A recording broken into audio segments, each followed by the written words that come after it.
Ce baromètre, ça fait 7 ans, Vincent, tu l'as dit, les éditions précédentes ont montré qu'il y avait un impact déjà du digital très clair sur la croissance. On a pu démontrer l'impact du digital et de la croissance, d'où le nom de ce baromètre, Digital et Croissance.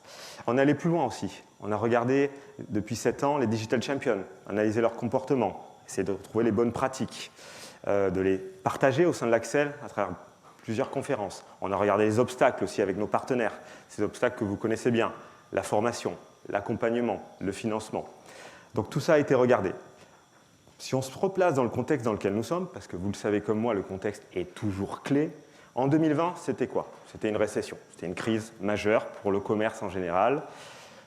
Ils l'ont brillamment traversé, je pense qu'on peut être fier de notre écosystème. En 2021, c'était une reprise des activités et de l'activité de manière générale, avec une très forte reprise économique. On est à Bercy, le PIB peut en témoigner.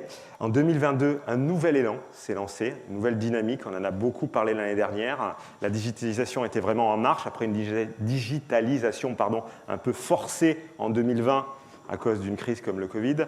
On était revenu à une digitalisation désirée et voulue par les dirigeants d'entreprise. Et ça, évidemment, c'est toujours beaucoup mieux. Et enfin, en 2023, un essor qui continue. Et ce matin, on a une formidable histoire à vous raconter avec Fabienne. On en est super fiers. Vous allez voir, il y a un agenda qui apparaît derrière moi. Ces 6 enseignements qui apparaissent ici, qui rythment l'agenda de la présentation, un optimisme et une digitalisation qui vont de pair, un modèle de croissance qui est aussi plus responsable, avec des commerçants qui sont en route vers une croissance plus inclusive, un déploiement des outils digitaux qui s'optimisent. Et vraiment, l'année dernière, je pense qu'on pouvait parler d'accélération. Cette année, c'est un plébiscite, on va le voir. Un commerce qui se réinvente et investit dans les jeunes talents. C'était important aussi, comme fil rouge ces dernières années, voir à quel point les jeunes pouvaient contribuer au digital évidemment, mais à cette KPI, à cet élément qui est la croissance des entreprises, une maturité digitale qui progresse. On va poser les quelques pierres cette année qui mesurent cette progression, un apport du digital évidemment toujours à mieux évaluer en termes de mesures, et enfin un besoin d'accompagnement qui est toujours plus important. Voilà. Mais avant ça, et comme à l'accoutumée, Fabienne, est-ce que tu veux bien nous parler du panel et du contexte? Volontiers. Alors, ai-je encore besoin, après, pour cette 7e édition, de vous présenter la méthodologie? Je pense qu'on a beaucoup de fidèles dans l'auditoire. Donc, juste un mot pour vous rappeler que la force, évidemment, d'un baromètre, c'est de garder la même méthodologie d'une année à l'autre pour se donner les moyens de mesurer les évolutions, les inflexions, voire les très fortes progressions. Et on en a de plus de 20 points sur certains indicateurs cette année, pour mesurer tout cela de manière fiable. Donc en un mot, on est sur le même échantillon que lors des éditions précédentes, un gros échantillon, 700 commerçants français interrogés par téléphone, tout ça est très récent, vous le voyez. Donc, je vous donne la taille, je ne reviens pas sur la structure, simplement pour vous dire que c'est naturellement un échantillon représentatif. Donc vous pouvez être, j'ai envie de dire, serein et confiant.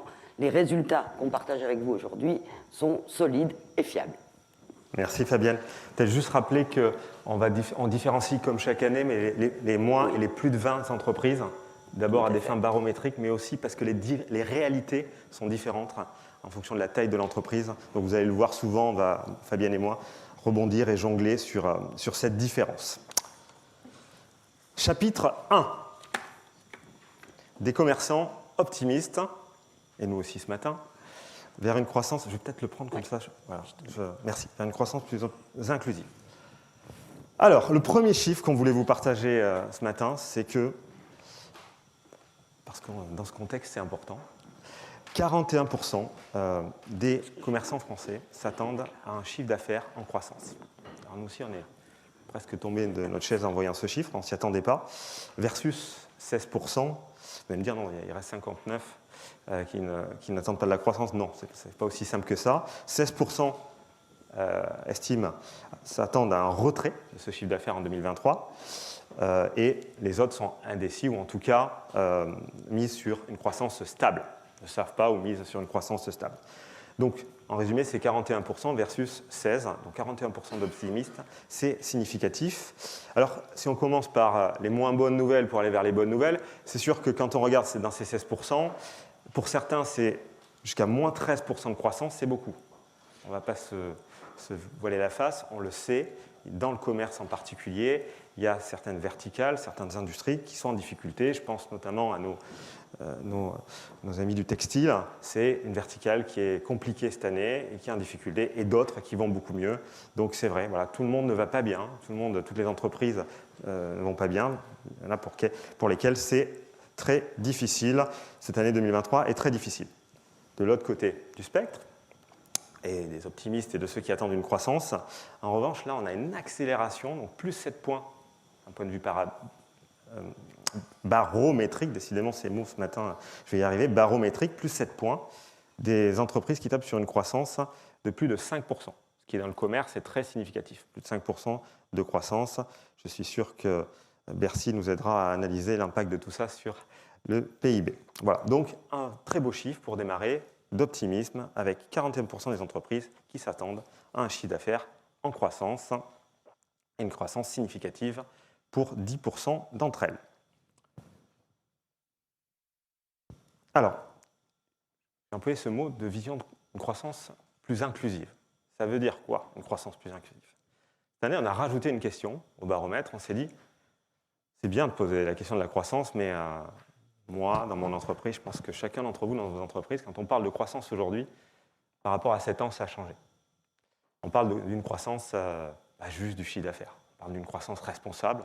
On parle d'une croissance où on recrute des jeunes talents, on recrute tout court aussi, où on se forme. On parle d'une croissance où on diversifie l'offre et les services de l'entreprise. Donc on a posé cette question, quel est l'élément, même si le mot croissance d'un point de vue régalien et en français a une signification et une définition bien précise, exacte, mais on leur a aussi posé la question sur quel est l'élément le plus important pour vous lorsqu'on parle de croissance de votre entreprise. Est-ce qu'il y a un autre facteur? Qu'est-ce qui est combiné avec le mot croissance? Alors évidemment, reviennent en premier les définitions. C'est la marge qui sort en premier, ce n'est pas la définition pure de la croissance, mais ce n'est pas grave. Souvent, on parle de croissance et rentabilité, donc les deux vont souvent de pair.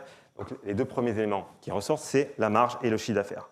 Mais aussi, sont souvent cités en couple, les talents, les compétences, l'engagement envers la planète et la diversification des offres et des services. Alors j'ai demandé à Ipsos de creuser ce chiffre.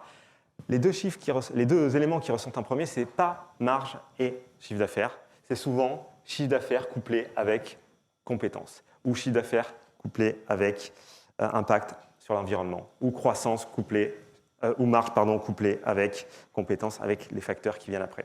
Donc ça, c'est intéressant, c'est qu'on associe le mot croissance avec une vision plus responsable. Donc on va parler de croissance multidimensionnelle. On a trouvé ce mot avec Marie. Je ne sais pas s'il convient. Et Fabienne, pardon. Je ne sais pas si c'est le mot juste, mais en tout cas, voilà, il nous parle à tous, je pense. Alors, je vous le disais dans le slide précédent, dans les chiffres précédents, on va vers une croissance plus responsable et une majorité de commerçants qui proposent une offre éco-responsable ou ont l'intention de le faire. Et un tiers des commerçants ont mis en place une politique de RSE, donc ça s'accélère énormément cette année, puisque quand on regarde les chiffres d'un point de vue barométrique versus 2022, on a une croissance, une augmentation de plus 8 points sur cette prise de conscience. C'est extrêmement significatif et c'est encore plus vrai dès qu'on passe une taille critique, les fameuses entreprises de plus de 20 salariés qu'on va continuer à comparer. Donc souvent des entreprises qui sont un peu en avance par rapport aux autres. Donc c'est souvent regarder avec 2 ans d'avance ce qui va se passer dans l'ensemble de l'écosystème quand on regarde les entreprises de plus de 20 salariés. Et voilà, ce chiffre de 62% aussi, évidemment, je ne l'ai pas cité là, mais plus 13 points d'un point de vue barométrique, c'est très, très significatif. Donc, une conscience RSE qui s'accélère et qui est très importante à souligner cette année dans les résultats du baromètre. On a commencé par la planète parce que c'est le plus important. On revient au digital. Le digital, c'est une évidence désormais pour la majorité des commerçants. Et je me permets juste de faire un petit pas en arrière avec Fabienne, pour vous rappeler quand même que quand on a commencé ce baromètre, tu te rappelles, c'était une menace le digital. pour la plupart des commerçants, pour la plupart des petites entreprises, il y a 7 ans. Et de petit à petit, c'est devenu une opportunité. Voilà. Ça paraît peut-être un peu évident pour beaucoup qui sont dans cette salle, mais c'est aussi cette réalité. Il faut du temps pour que ça se transforme, il faut des révolutions technologiques, et on y arrive, il y a des accélérateurs externes. Le Covid en a été un ces dernières années, et aussi, d'un point de vue technologique, on va en reparler, il y en a de nouveaux qui arrivent depuis le début de l'année ou depuis quelques mois. Donc ce digital représente maintenant, désormais, une opportunité pour la moitié, et c'est une augmentation de plus 12 points, d'un point de vue barométrique encore une fois, en 2 ans. Donc un passage obligé, ça baisse, à l'évidence, c'est moins 4 points en 2 ans, et on l'ignore, on fait comme si ça n'existait pas, ça baisse encore, moins 8 points en 2 ans. 98% des commerces de plus de 20 salariés mènent une politique de transformation digitale. Là, quand on regarde sur ceux qui ont une taille plus importante, c'est un plébiscite, c'est une réalité pour tous. Alors ce baromètre, toujours dans le contexte dans lequel nous sommes, la crise de l'inflation, eh oui, c'est une nouvelle crise. Je crois que chaque année, on emploie le mot crise. Avec Fabienne, on en a un peu marre. C'est crise. Nous, maintenant, chez Ipsos, on parle de polycrise. Polycrise, c'est-à-dire l'imbrication de toutes les crises au même moment, avec le même niveau d'importance. Je retiens le mot. Polycrise. Nous, on parle chez Google d'incertitude. Comme ça, moi, voilà, on emploie un peu de vocabulaire pour changer un peu. La crise de l'inflation ne freine pas les investissements. Et ça, c'était une question clé cette année. 70% pratiquement, plus de 2 commerçants sur 3 disent non, la crise ne freine pas les investissements, je continue à investir dans le digital. Et vous allez le voir, somme toute, un petit peu différemment que les années précédentes, où on a beaucoup investi sur la front line, ce qu'on appelle le marketing, les ventes. Là, on va plutôt investir sur le back-office, ce qu'on appelle l'IT et l'informatique de manière générale. Que des bonnes nouvelles pour démarrer, enfin beaucoup de bonnes nouvelles en tout cas. Et maintenant, on va zoomer sur le deuxième chapitre. Fabienne. Merci Cyril. Voilà le deuxième chapitre, effectivement, sur les outils précisément. Alors, première information, j'ai envie de dire qu'il n'en est pas vraiment une, parce que c'est aussi l'intérêt des baromètres, de repérer les phénomènes, voilà, les stabilités. Qu'est-ce qu'on a de stable ? Ça concerne les réseaux sociaux et les sites vitrines. Désormais, les 3/4, allez, vous me pardonnerez l'approximation, 73% des commerçants ont une page professionnelle sur les réseaux sociaux, et c'est 96% parmi les entreprises de plus de 20 salariés. 72% des commerçants ont un site vitrine. Là encore, avec 20 points d'écart pour ce qui concerne les commerces les plus importants. Là, on est aujourd'hui sur un palier, ceux qui avaient la volonté, le souhait d'être présents sur les réseaux sociaux et de disposer d'un site vitrine, l'ont fait. Pour beaucoup, d'ailleurs, dans les 3e, 4e éditions, on avait un mot qui revenait beaucoup dans nos analyses, c'était la visibilité du point de vue des commerçants. Le digital, effectivement, ils se le sont appropriés au début par cette notion-là, être visible, communiquer, se rendre visible. Aujourd'hui, j'ai envie de dire, c'est désormais chose faite, et ce n'est plus vraiment le sujet, et là où on repère des évolutions ou des mutations. Là où, en revanche, les commerçants progressent, c'est sur la diversification des canaux liés non pas à la communication ou à la visibilité, mais aux transactions. 64% des commerçants que l'on a interrogés, donc en progression de 4 points par rapport à l'année dernière, utilisent au moins un canal pour commercialiser leurs produits et leurs services. Donc on n'est plus seulement sur donner à voir, on est bien sur le digital comme un levier transactionnel désormais intégré au quotidien, et avec plus des 3/4 de nos commerçants les plus importants, ceux qui ont plus de 20 salariés, qui sont dans cette situation. Donc ce chiffre déjà de 64% et la progression qui l'accompagne montrent bien la force de ce mouvement vers le digital comme outil de transaction. Et l'analyse des réponses détaillées nous le confirme. Quels sont les canaux qui progressent ? Votre propre site marchand, 42% en progression de 5 points. Les sites marchands de type marketplace local ou plateforme de proximité, j'ai envie de dire que 14%, mais en progression de 3 points. Là où, en revanche, on voit, même si le chiffre est élevé, une légère érosion des réseaux sociaux. Donc le digital aujourd'hui, pour les commerçants, là où ils s'investissent, là où ils mettent leurs efforts, c'est bien sur la transaction et pas seulement, ou plus seulement, sur les actions de communication ou de marketing. Un déploiement qui s'intensifie également dans les outils de fidélisation. Alors là, 51-49, on croirait une élection à la française ou un référendum, on peut voir la bouteille à moitié pleine ou à moitié vide. Mais au-delà de ce résultat très balancé, ce sur quoi moi j'ai envie d'insister, c'est la progression de 10 points des commerçants qui nous disent « Oui, j'ai mis en place un système de fidélisation de mes clients. » 10 points en un an, c'est extrêmement important. Donc 49%, la moitié, on va dire, des commerçants qui sont équipés de systèmes de fidélisation. Mais là aussi, la partie la plus avancée, les commerçants de plus de 20 salariés, en sont équipés désormais à 64%. Donc c'est vraiment un phénomène qui s'intensifie. Qu'en est-il, pour le coup, des outils de connaissance client, d'analyse des clients? Là, on voit bien que c'est manifestement l'étape d'après. Voilà. 49% ont un outil, je vous l'ai montré, un système de fidélisation des clients. 41% seulement, donc en retrait de 8 points, ont aujourd'hui des outils d'analyse pour mieux connaître les clients. Alors c'est majoritaire du point de vue des commerçants les plus importants, toujours les mêmes, mais manifestement, là, il y a encore des marges de progression importantes. Alors, clairement, l'omnicanalité, ceux, j'allais dire, qui sont clairement entrés dans ce processus d'omnicanalité et de capacité à orchestrer, on va dire, harmonieusement et efficacement leurs différentes actions omnicanales, ce ne sont pas les plus nombreux. Ils sont 14% au global, 29% parmi les commerçants, les plus grandes entreprises, on va dire. En revanche, j'ai envie de dire, le faire, c'est l'adopter. Là, on a des chiffres de plus de 90%. Ceux qui l'ont fait nous disent que ça les a aidés, ça a fortement contribué au maintien de la relation client, 92%, et au maintien de l'activité à 91%.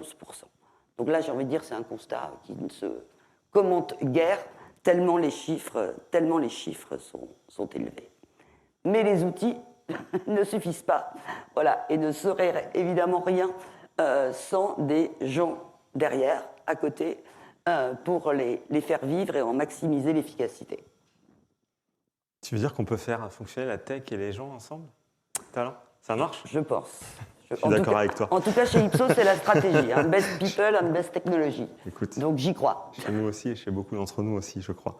Non, c'est vraiment un point important, évidemment, qu'on voulait souligner. Et on y reviendra, d'ailleurs, dans le Commerce Tech Club avec mon partenaire Vincent, la tech et les talents. Comment on combine les deux? C'est vraiment l'association des deux. La transformation digitale, on a longtemps parlé de technologie. Et depuis ces dernières années, vous allez le voir, c'est très très significatif dans les chiffres qui vont suivre.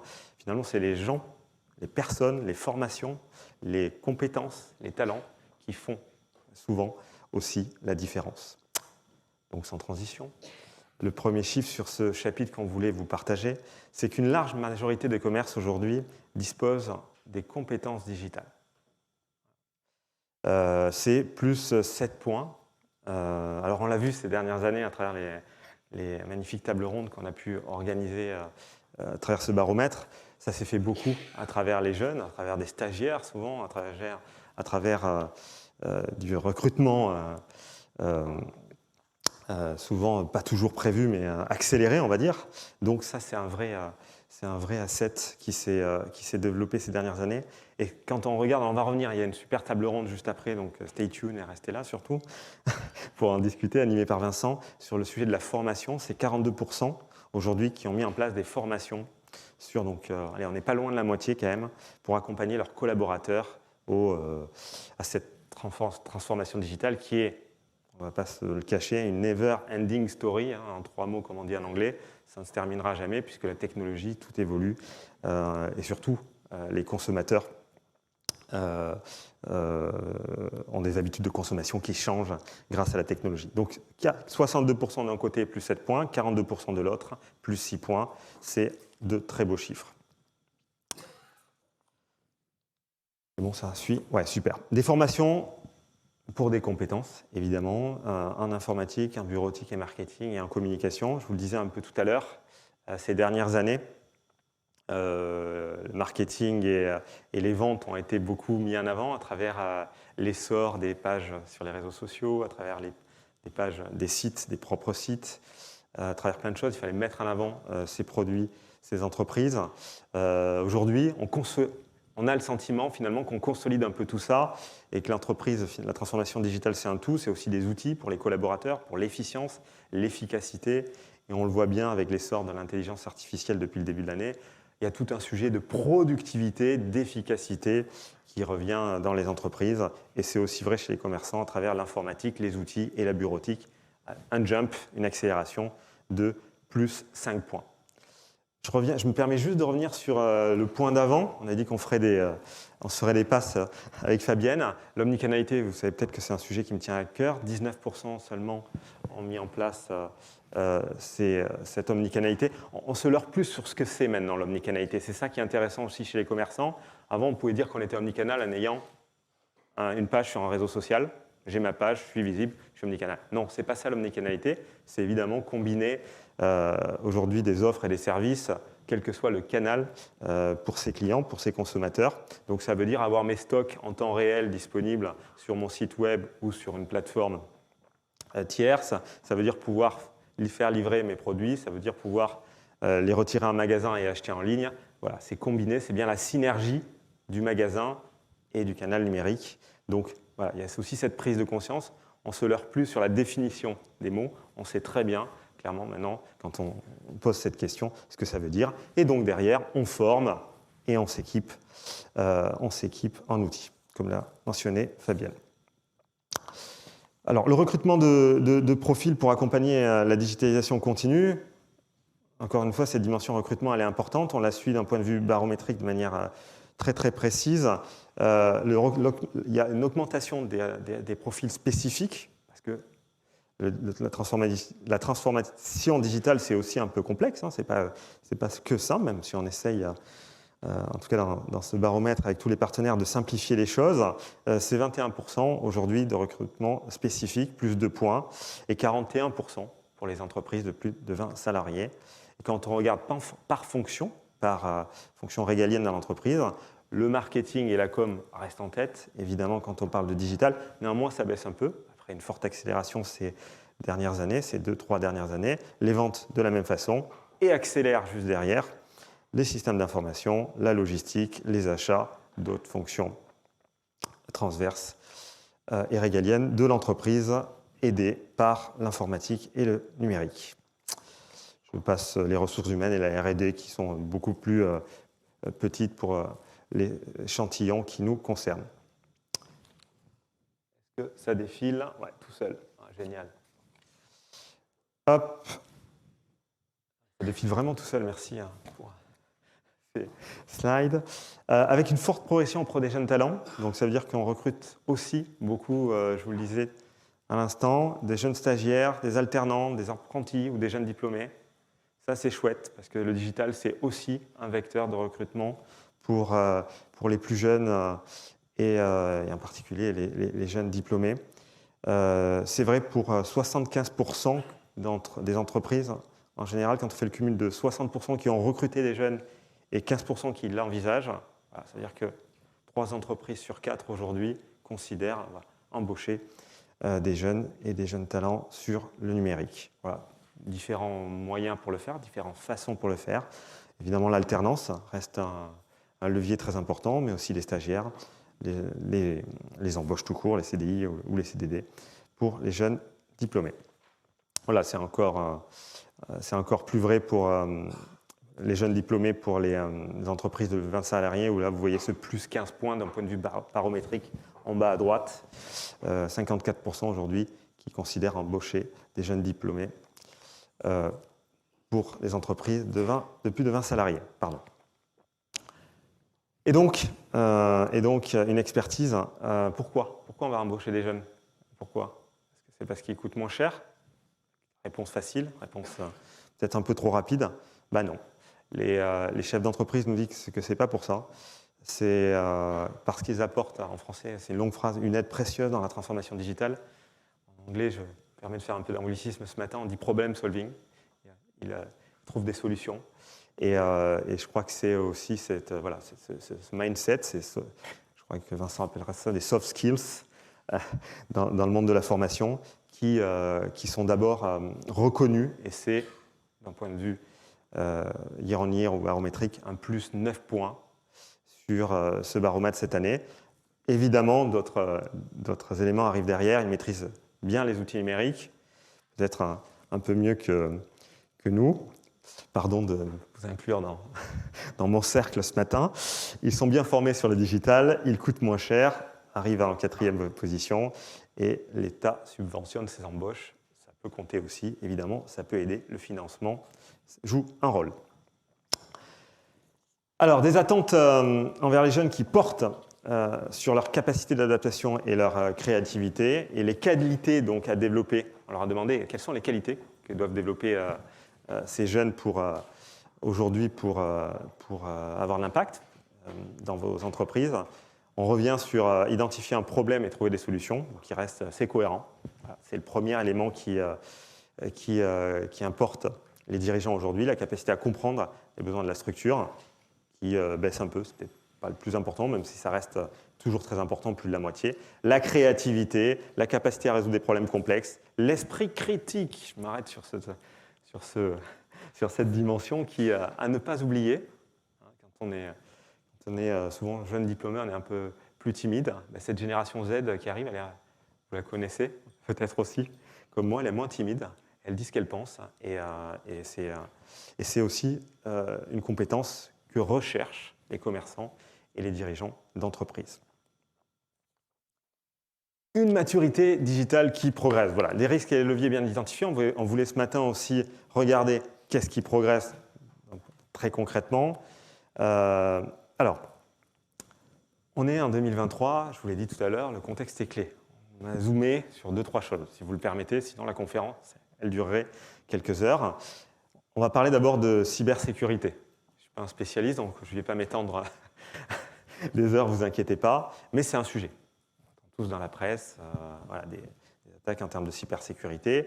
Tous dans nos entreprises, on est très vigilants à propos de ce sujet. Avec le cloud ces dernières années, avec l'augmentation du volume de data, avec aussi de plus en plus de dépendance des moyens numériques pour le paiement, pour tous ces sujets. Évidemment, la sécurité informatique est devenue le nerf de la guerre, pour le dire clairement. Alors, là, je vous assure, pour moi, les réponses sont surprenantes. Vous allez me dire ce que vous en pensez. Mais oui, est-ce que vous êtes bien équipé? D'abord, la perception du risque de cybermenace, est-ce qu'il existe? Est-ce que vous pensez qu'il y a un risque pour votre entreprise de cybermenace? La réponse est oui, dans une grande majorité. Très important pour 7%, important pour 16% et modéré pour 27%. C'est encore plus vrai quand on est une entreprise de taille significative de plus de 20 salariés. Là, c'est presque 70%. Il y a un vrai risque de menace sécuritaire, de cybersécurité. Alors, est-ce que l'entreprise, maintenant, deuxième question, est-ce que l'entreprise dispose de moyens pour se défendre ou envisage de disposer de moyens? Là, pour 77% d'entre elles, elles ont des outils ou des solutions de sécurité. Des compétences en matière de sécurité, c'est 55%, et une volonté de recruter sur ce sujet qui reste à faire, c'est pour un tiers d'entre elles, 33%. Donc la plupart d'entre nous, des commerçants, sont équipés. C'est bien, mais la question qu'on peut se poser, c'est est-ce que c'est suffisant? Évidemment, on croit tous avoir une solution qui est suffisante, mais est-ce que c'est suffisant? Donc là-dessus, on voit bien que c'est un sujet qui méritera d'être creusé dans les années à venir, mais néanmoins, une maturité surprenante en termes d'équipement autour de ce sujet. au moment que vous attendiez tous, est arrivé, l'intelligence artificielle. On ne s'est pas étendu volontairement aussi sur ce baromètre. On pourrait faire, Vincent l'a évoqué tout à l'heure, on pourrait consacrer la moitié du baromètre si on en avait envie à l'intelligence artificielle. Mais on voulait évidemment le souligner cette année. Combien d'entre vous utilisent ChatGPT? J'ai du mal à prononcer le nom. Ouais, vous voyez, c'est déjà très significatif. La version payante. Je ne me permettrai pas de poser la question. Donc, il y a vraiment une accélération. Voilà, c'est un vrai. Dans mon métier, on parle de différentes révolutions technologiques. Il y a eu Internet dans les années 2000. Je pense que tous dans la salle, on l'a connu. Il y a eu le mobile dans les années 2012, 2013, 2014, 2015. Une vraie révolution aussi. On avait accès à tout depuis un simple terminal téléphone mobile. Acheter, consommer. Pour les commerçants, c'est l'outil, un des canaux numériques principaux. Et aujourd'hui, on rentre dans l'évolution de l'IA. Alors, évidemment, une révolution technologique, ça accélère une transformation. Ça accélère une digitalisation. Et c'est ça aussi qu'on va commencer à mesurer. Et là, dès les premiers mois, dès les premières semaines, les commerçants sont bien conscients déjà des apports et de ce que peut apporter l'IA pour le commerce. Faire gagner du temps. J'ai employé le mot productivité, efficacité tout à l'heure. Je pense que c'est ce que ça veut dire, comme le premier bénéfice de l'intelligence artificielle. Améliore la distribution et les recherches de produits. Je ne sais pas vous, mais quand on demande à l'intelligence artificielle de faire des fiches produits, tester, c'est assez bluffant. Voilà, de regarder. Et moi, je connais déjà différents commerciants qui ont travaillé leurs fiches produits grâce à l'intelligence artificielle. Vivatech, il y avait de belles démonstrations sur le sujet pour ceux qui étaient. C'est vraiment, là, on voit vraiment un impact direct sur si j'ai des fiches produits qui sont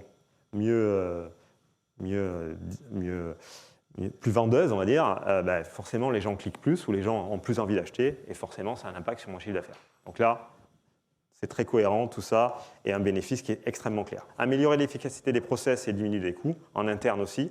On va voir sur toute la dimension back-office dans les prochains mois comment l'intelligence artificielle joue son rôle.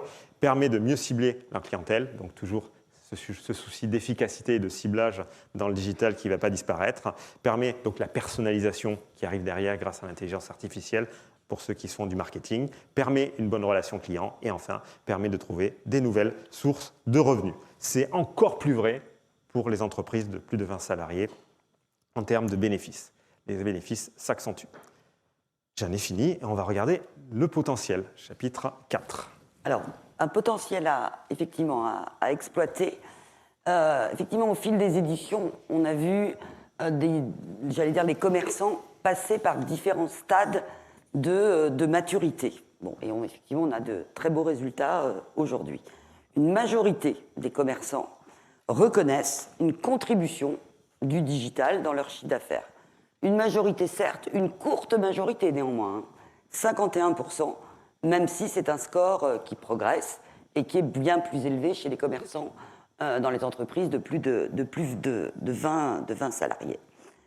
En revanche, qu'on repère aussi, c'est une légère inflexion, quand on demande aux commerçants, quelle est la proportion de commerçants, en tout cas, qui considèrent que le digital contribue à plus de 15% de leur chiffre d'affaires.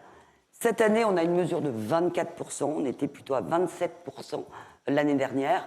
Une baisse légère, mais en tout cas une stagnation.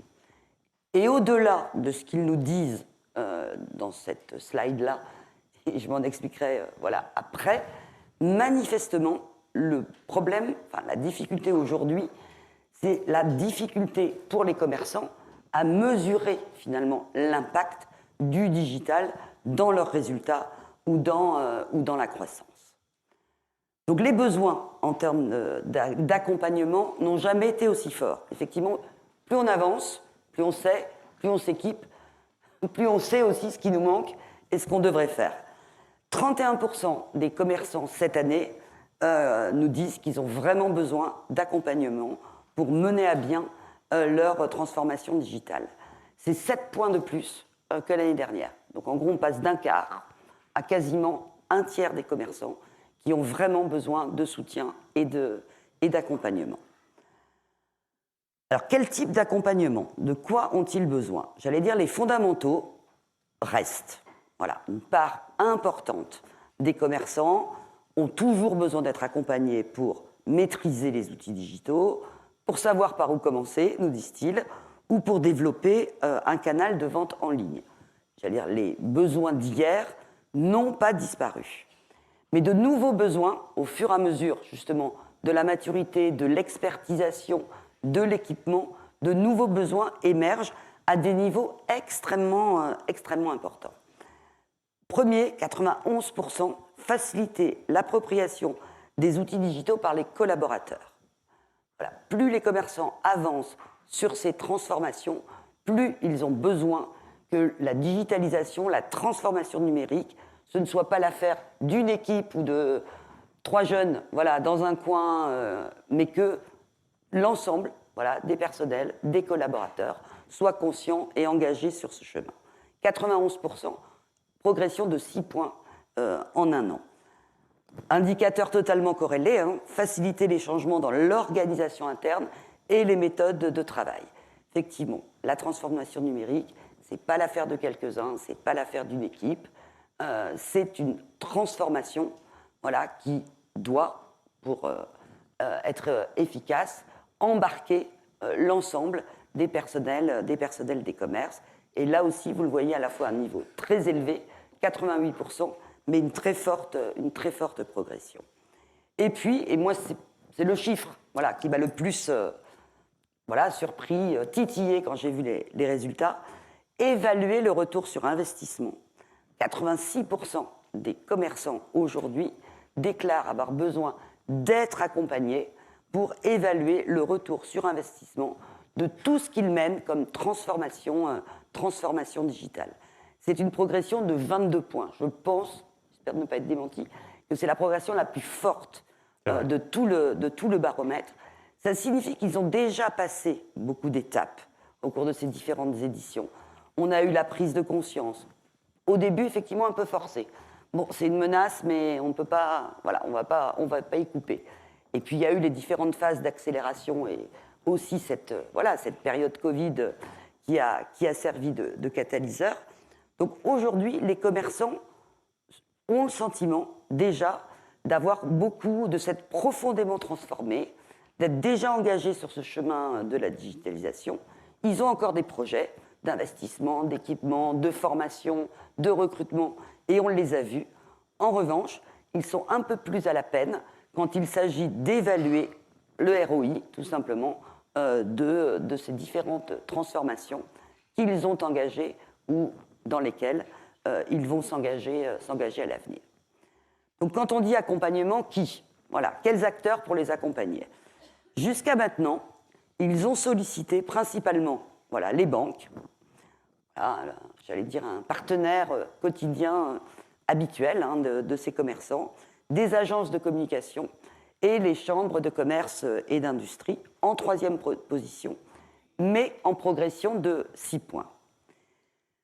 Quand on regarde non pas les acteurs qu'ils ont déjà sollicités pour les accompagner, mais ceux qu'ils sont prêts à considérer, à solliciter à l'avenir, c'est-à-dire les acteurs qu'ils considèrent.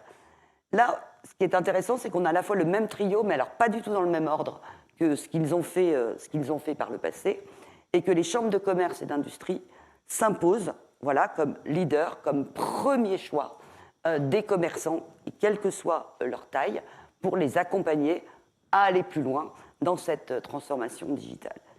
Naturellement, les banques et les agences de communication restent dans ce trio de tête.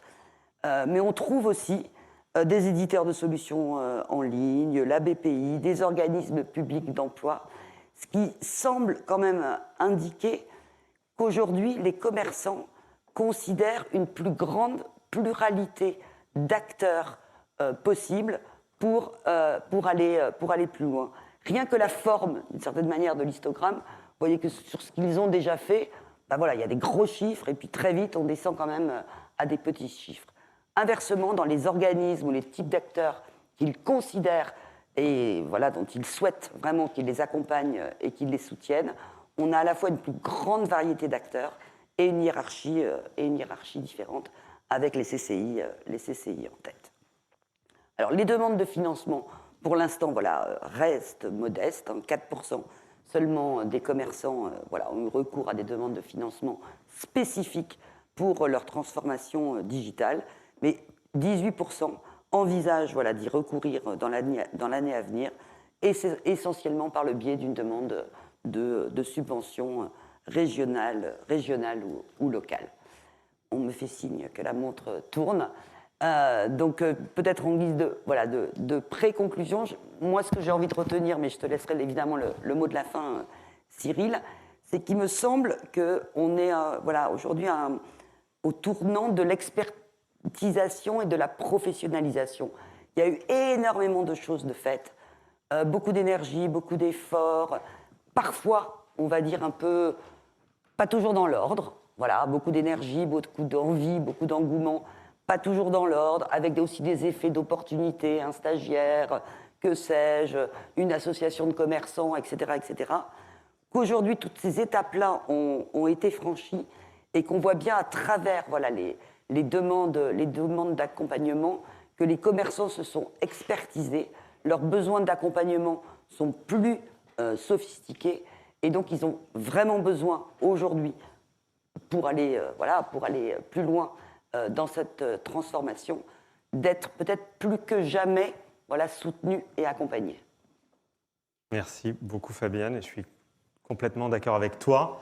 Tout s'accélère. Je pense que les chiffres sont clairs dans ce baromètre cette année. C'était un élan qui était déjà lancé depuis l'année dernière. Le digital est une opportunité. C'est plus 12 points, vous voyez ici dans ce résumé, en 4 blocs en 2 ans, d'un point de vue barométrique. C'est vrai que c'est soutenu par des investissements globalement dans la tech, avec plus de canaux dans le digital, plus 4 points, en déployer des solutions de fidélisation, plus 10 points, etc. etc. Je ne vais pas tout redire.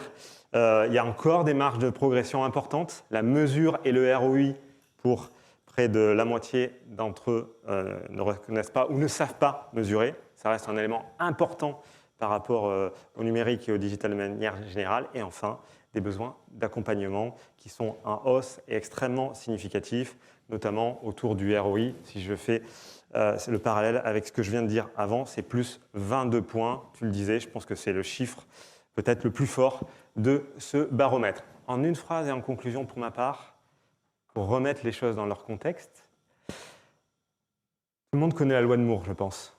La loi de Moore, c'est tous les 2 ans, la capacité des ordinateurs qui était multipliée par 2. Pour l'intelligence artificielle, c'est tous les 6 mois. Tous les 6 mois, on multiplie par 2 les capacités de l'intelligence artificielle. C'est comme si, cette année, on avait d'un seul coup toutes les innovations des 4 dernières années. Donc ça va aller très vite. Merci. On vous dit à l'année prochaine.